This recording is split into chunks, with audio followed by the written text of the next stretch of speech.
সে ছিল পর্দার আড়াল থেকে এসে ধ্বংসস্তূপ থেকে মেসিকে বিশ্বজয় করানোর মেইন নায়ক।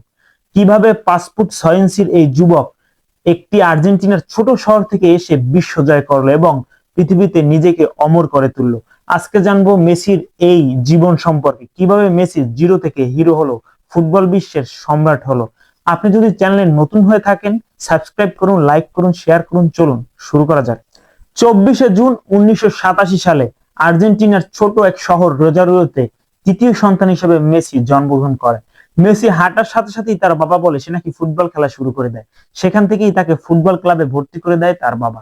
সে যদি বিশ্বাস করুন বাংলাদেশে হতো তাহলে তার অবস্থা কি হইতো? নিশ্চিত মাইর তো খাইতো খাইতো, ফুটবল যাইতো অন্য জায়গায়, তারে বানাতে যাইতো বিসিএস ক্যাডার। বিসিএস ক্যাডার তো হতোই না, পাশাপাশি ফুটবলার আর হওয়া লাগতো না। এই জন্যই বাংলাদেশ ফুটবলে চান্স পেয়ে না। যাক, ও কথা বাদ। মেসি কি করলো? মেসি যখন ছোট ছিল এবং তার পায়ে যখন বল আসতো তখন সে অন্যরকম জাদুময়ী খেলা খেলতো। সেটা দেখে যখন তার বাবা ক্লাবে ভর্তি করে এবং দাদি তাকে প্রত্যেকদিন নিয়ে যেত, কিন্তু মেসি এতই ছোট ছিল যে তাকে দলে নেওয়া হতো না। কোচ মনে মনে ভাবতো যে সে এত ছোট, সে যদি খেলতে নামে তাহলে বড় ধরনের সমস্যা হতে পারে বা সে ইনজুরিতে পড়তে পারে। মেসির কোচ মেসিকে ততটা টিমে নিতে চেত না, কিন্তু মেসির দাদি বলে আমার নাতি পারবে। একদিন দেখা যায় যে টিমে একজন প্লেয়ার শর্ট পড়ে। ওই দিন মেসিকে কোচ নেয়। প্রথম যখন মেসির কাছে বল আসে, মেসি রিসিভই করতে পারেনি। সবাই মনে করে ছোট ছেলে, আজকে তোকে টিমে নিয়েছি, নিতে পারেনি, কোনো সমস্যা নেই। মেসি যখন বাপায় বল পায়, 7 জনকে কাটিয়ে এসে প্রথম গোল দেয়। পুরো স্টেডিয়াম হতভম্ব হয়ে যায় যে এই 4 বছরের ছেলে কিভাবে এত ভালো ফুটবল খেলে। সেখান থেকেই মেসির ফুটবলের যাত্রা শুরু হয়। মেসি যখন একের পর এক জাদু দেখাচ্ছিল, 6 বছর বয়সে মেসিকে নিউওয়েলস বয়েজ ক্লাবে ভর্তি করা হয়। মেসির এই জাদু চলতেই থাকে। অল্প সময়ে 500-র বেশি গোল মেসি করে থাকে। যখন মেসির বয়স 10 বছর হয় তখন রিভার প্লেটের মতো বড় ক্লাব মেসিকে সাইন করতে চায়, কিন্তু এখান থেকে যাত্রা ভালো হয় না।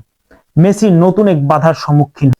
ডাক্তার বলে মেসিকে যদি এখন থেকে চিকিৎসা করানো না হয় তাহলে 4 ফুট 8 ইঞ্চির বেশি মেসি কখনোই লম্বা হতে পারবে না। আর এই উচ্চতা নিয়ে কখনোই ফুটবলে কেরিয়ার করা কখনোই সম্ভব না। মেসির এই চিকিৎসা যে এত এক্সপেন্সিভ ছিল, তার বাবা বা তার ফ্যামিলি অনেক কষ্ট করার পরেও সেটা উঠাতে পারছেন না। তারা চাইতো কোনো ক্লাব যেন তাদেরকে সহযোগিতা করে, কিন্তু হয় টোটাল উল্টোটা। কিছুদিন আগে রিভার প্লেট যে তাদেরকে বলে যে আমরা মেসিকে সাইন করতে চাই, তারা এত অল্প বয়সে এত বড় ইনভেস্টমেন্ট মেসির পিছনে করতে চায় না। তখন তার আত্মীয় স্বজনের মধ্যে কেউ বুদ্ধি দেয় যে তুমি ইউরোপে যাও, তোমার ইউরোপে কিছু আত্মীয় স্বজন আছে, ইউরোপের ক্লাবগুলোর সাথে কথা বলো, হয়তোবা ওখান থেকে বড় ধরনের সাপোর্ট পেতে পারো। মেসি যেহেতু ট্যালেন্টেড, তার বাবাও এই রিস্ক নেয় এবং তারা আত্মীয়র বাসায় বার্সেলোনায় চলে যায় স্পেনে। 17ই ডিসেম্বর 2000 সাল, ওই দিনে মেসি পা রাখে বার্সেলোনায়। মেসি যখন বার্সেলোনায় ট্রায়াল দেয় তখন তার ডিরেক্টর চার্লি পুরো অবাক হয়ে যায়, এই ছেলে এত ভালো খেলে, এত অল্প বয়সে এত বড় ফুটবল দক্ষতা, সে মেসিকে সাইন করতে চায়। কিন্তু বড় ধরনের সমস্যা হয়। আসলে এক বড় বড় যে ক্লাবগুলো নির্ধারিত হয় বোর্ড অফ ডিরেক্টর, এই বোর্ড অফ ডিরেক্টর ডিসিশন নিতে কিছু সময় লাগাচ্ছিল যে এত অল্প বয়স একটা ছেলের উপর আমরা এত টাকা ইনভেস্টমেন্ট করব। তখন মেসির বাবা যখন একের পর এক ডিলে হচ্ছিল, মেসির বাবা সোজা কথা বলে, আপনি যদি আমার ছেলেকে সাইন করতে চান তাহলে এখন করুন, না হলে আমরা অন্য রাস্তা দেখব। আসলে যারা বুদ্ধিমান তারা কখনো হিরো মুক্ত বা ভালো মানুষ চিনতে ভুল করে না। মেসিকে চিনতেও ডিরেক্টর চার্লি ভুল করে না। সে এত বড় ট্যালেন্ট বার্সেলোনার হাতছাড়া হতে কখনোই চাইতো না। সে কি করলো? সে প্রথম একটা এগ্রিমেন্ট সাইন করে দিল। কিসে দিল জানেন? সেটা হচ্ছে টিস্যু পেপার। মেসির প্রথম যে সাইনিং, যে তার লেটার, সেটা হচ্ছে টিস্যু পেপার। টিস্যু পেপারে সে সাইন করে দিল যে আমরা মেসিকে সাইন করলাম। মেসি ট্রিটমেন্টের সাথে খেলাধুলার নতুন উদ্যমে শুরু করে। এখান থেকে জীবনের মোড় পাল্টে যাওয়া শুরু করে। বার্সেলোনায় গিয়ে মেসিকে আবার বড় সমস্যার মধ্যে পড়তে হয়। কি সমস্যা? মেসি 2-3টা ম্যাচ খেলতে পারতো বছরে, কারণ ক্লাবে বিভিন্ন ধরনের তাকে রেজিস্টার করা নিয়ে সমস্যা হচ্ছিল।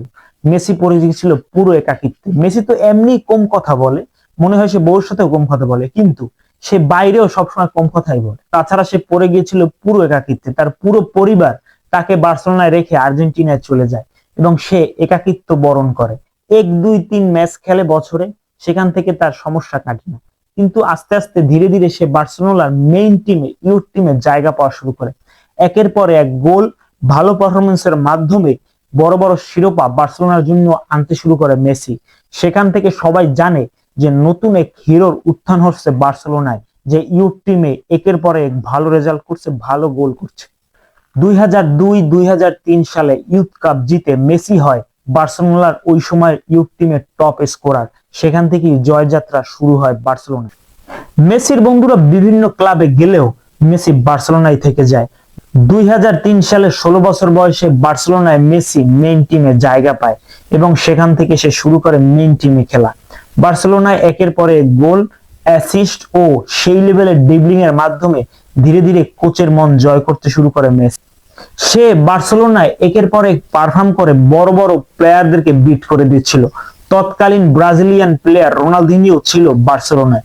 সে বলে মেসি একদিন আমাকেও বিট করবে, তোমরা দেখো ভবিষ্যতে হয় তা। মেসি রোনালদিনোর সাথে একটা ভালো সম্পর্ক ছিল। মেসির প্রথম গোলেও ব্রাজিলিয়ান এই তারকা রোনালদিনো প্রথম তাকে অ্যাসিস্ট করে এবং তাদের বন্ডিং ছিল অন্য লেভেলের। 18 বছর বয়সে বার্সেলোনা তার খেলা দেখে ইমপ্রেস হয়, $150 মিলিয়ন বড় ধরনের চুক্তি করে। তার খেলা দেখে এতটা ইমপ্রেস হয় সবাই, জুভেন্টাসের ম্যাচে সেই রকমের মাথা নষ্ট পারফরমেন্স করে লিওনেল মেসি।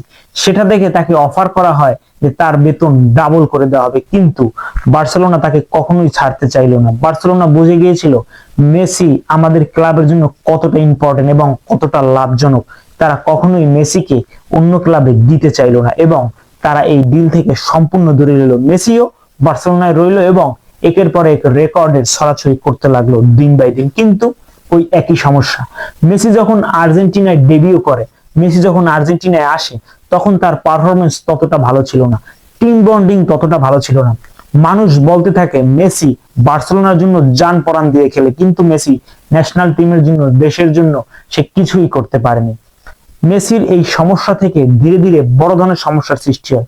মিডিয়া চাপ সৃষ্টি করে আর সেই চাপ ধীরে ধীরে মেসির একের পর এক ধৈর্যের দেয়াল ভাঙতে শুরু করে। মেসি বার্সার হয়ে এত ভালো খেলছিল যে সে 10টি লা লিগা, 4টি চ্যাম্পিয়নশিপ, ব্যালন ডি'অর জিতে এবং সেখান থেকে বিশ্বসেরা হওয়ার দৌড়ে মেসি এগিয়ে যায়। কিন্তু ওই যে একই সমস্যা, মেসি বার্সেলোনায় যতটা দিতে পারছিল জাতীয় দলে ততটা দিতে পারছিল না, পারেনি। একের পর এক ফাইনাল হার এবং সেখান থেকে মেসির সমালোচনা আরো বাড়তে থাকে। মেসি যখন চিলির কাছে একের পর এক কোপা আমেরিকা হারে, বিশ্বকাপের ফাইনাল হারে, তারপর 2016 সালে মেসি নিজের অবসরের ঘোষণা দেয়।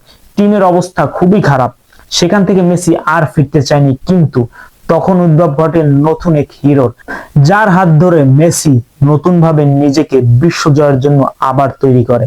সে আর কেউ নয়, সে হচ্ছে এদগার্দো বাউজা। সে সেই সময় নতুন এক মিশন নিয়ে বার্সায় চলে যায়। সে মেসিকে বোঝায় যে দেখো, তুমি যেভাবে বার্সেলোনায় খেলছো ফ্রি ফ্লো ভাবে, তোমাকে যেভাবে মিডফিল্ড বল দিয়ে থাকে, তোমাকে যেভাবে সাপ্লাই দেয়, সেভাবে আর্জেন্টিনা টিমে দিতে পারে না। আর্জেন্টিনা টিমে এই কারণে তুমি ভালোভাবে খেলতে পারছো না। আর তুমি যদি নিজেকে ন্যাশনাল টিমে প্রমাণ করতে না পারো, সমালোচকরা জিতে যাবে। সমালোচকরা যে বলতো মেসি দেশের জন্য পারে না, মেসি ক্লাবের জন্যই খেলে, সেটা কিন্তু সত্য হয়ে যাবে। মেসি সেখান থেকে আবার ঘুরে দাঁড়ায়। মেসি বলে সমস্যা তো চলছে, আমাদের বোর্ডের সমস্যা তো চলছে, কিন্তু আমি এই সমস্যাকে আর বাড়াতে চাই না। আমি নিজ থেকে যতটুকু সম্ভব আমি টিমকে সাপোর্ট করব এবং আর্জেন্টিনাকে নতুন ভাবে, নতুন দিগন্তে আমি হেল্প করতে থাকবো। সেখান থেকেই নতুন যাত্রা হয় আর্জেন্টিনা টিমের আর মেসির।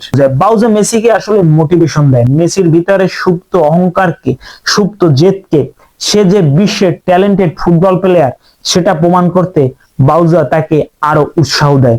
আসলে এখান থেকেই বোঝা যায় যে মোটিভেশন কতটা দরকার। অনেকে মোটিভেশন নিয়ে হাসাহাসি করে, অনেকে বলে লিডারের কিসের দরকার আছে, কোচের কি হয়, মোটিভেশন কোনো কাজে দেয় না। পৃথিবীর যত যুদ্ধ হোক বা পৃথিবীর ট্যালেন্টেড লোকগুলো যখন ফেল করে, তখন মোটিভেশন কিছু লাইন, কিছু লোক বা এক গুরু এসেই, এক কোচ এসেই তাকে উদ্ধার করে আবার পাঠিয়ে দেয়। নিচে সবাই পড়ে যায়, কিন্তু সেখান থেকে উঠে দাঁড়ানোর জন্য মোটিভেশনের দরকার হয়। সেটাই বাউজা মেসিকে দেয়।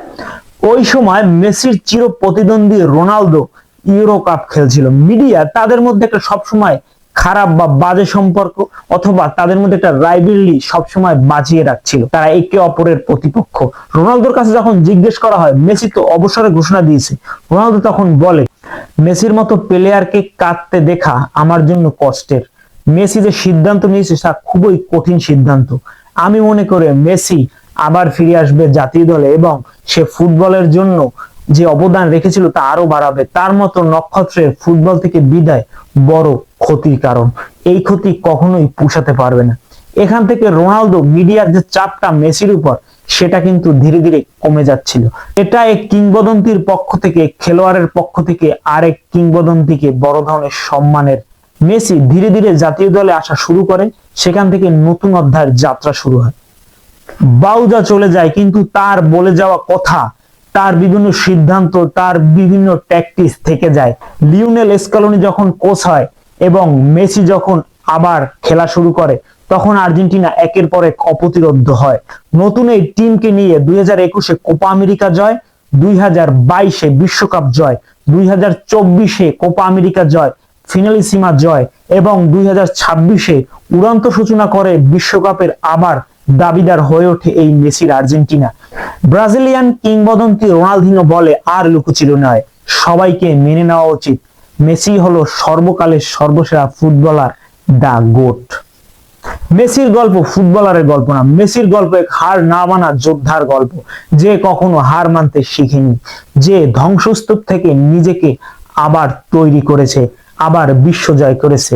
এ থেকে বোঝা যায় উচ্চতা কোনো বড় ব্যাপার নয়। তোমার স্বপ্ন বড় হলে, তোমার ইচ্ছা, তোমার বিশ্বাস থাকলে একদিন তুমি অবশ্যই বিশ্ব জয় করতে পারবে এবং ইতিহাসের পাতায় নিজের নাম লেখাতে পারবে স্বর্ণাক্ষরে।